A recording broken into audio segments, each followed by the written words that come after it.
India, a land of beauty, birthplace of religions such as Hinduism, Buddhism, Jainism, and Sikhism, and home to an even more diverse group of religions. 24 Binghamton students, 10 days, 1 bus, 1 mission to learn about India firsthand.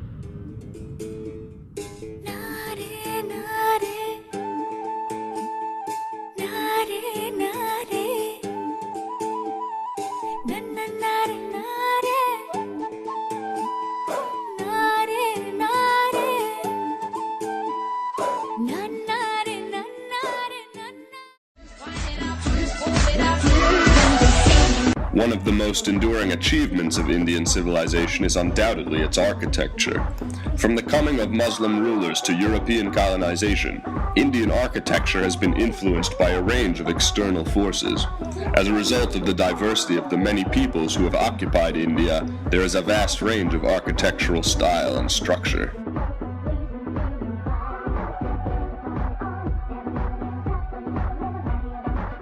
India possesses some of the most fascinating forts and palaces, a true royal retreat. The grandeur and sweep of Indian forts and palaces satisfy more than just a romantic longing for a royal experience, but are critical in the journey through India's history and the authentic Indian experience.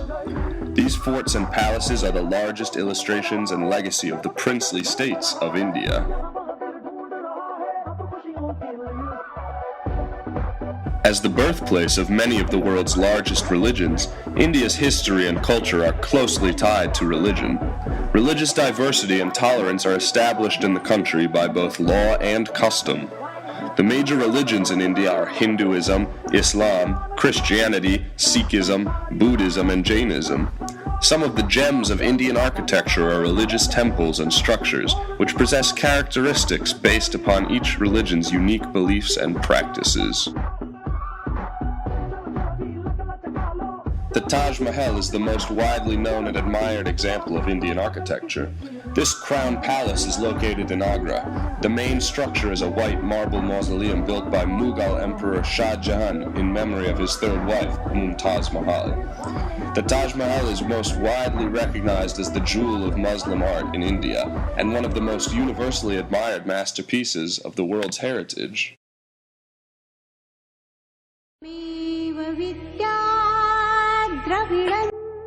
The tale of Shah Jahan's undying love for his wife Mumtaz has been immortalized by the Taj Mahal.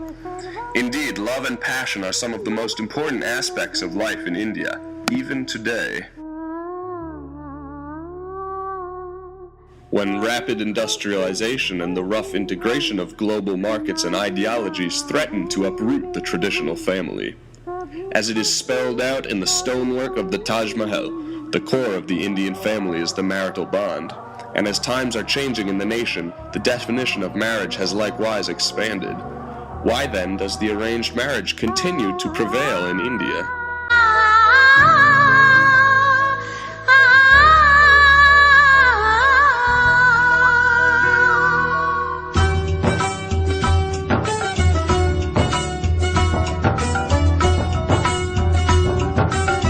Has one of the lowest divorce rates in the world. The arrangements for a marriage are not so simple and sinister as some might suspect. There is rarely some evil father objectifying his daughter for financial gain and ignoring her feelings on the matter. Rather, months and even years of careful planning go into the selection of a spouse. There are many determinants of compatibility, and many young Indian people today continue to trust that their parents will select them the best possible spouses so that love can grow between them. No matter the origins of the marital bond, it is certain that marriage in India, just like elsewhere, is a cause for celebrations. As we drove through the streets of Delhi on our journey, we encountered a number of matrimonial marches. We even got to join one.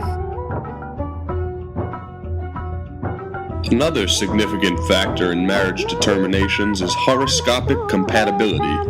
This cosmology has been detailed to the level of a science in India, a science whose foundations are in India's complex astrological studies.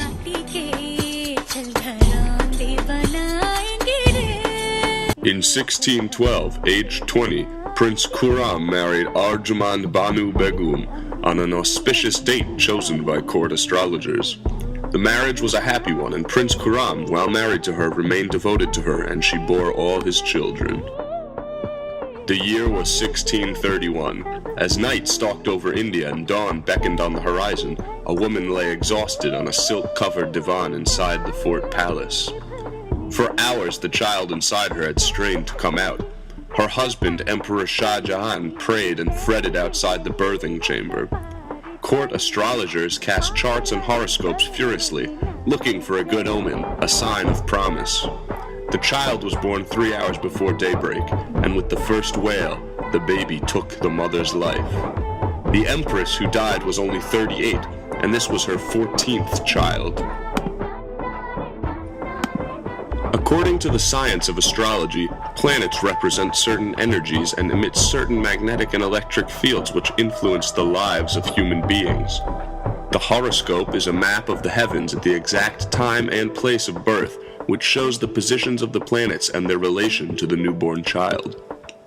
Astrology is the science which studies the combined influences of these stellar bodies on the human being. A Vedic astrology reading gives definition to these influences and how they reflect the destiny of the person whose chart is being read. Vedic astrology comes to us from India since times predating the Christian era. However, it is only in recent years that Vedic astrology readings have been made available to people in Western countries and around the world. Vedic astrology readings assume the law of karma, which states that a human being lives and works within certain parameters created by actions performed in prior lifetimes. Thus, it is generally regarded as predictive in nature. It can show when the results of such prior actions will come to fruition in the present life.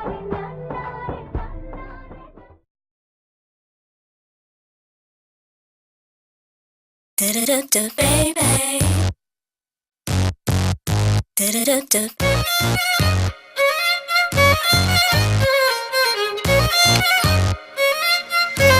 This beat right here.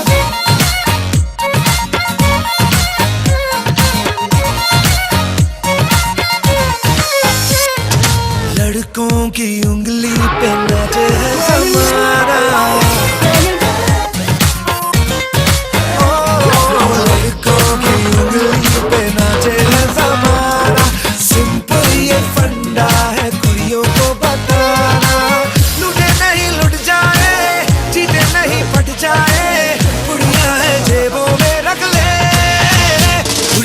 ठगले कुड़ियां नु ठगले ठगले कुड़ियां नु ठगले ठगले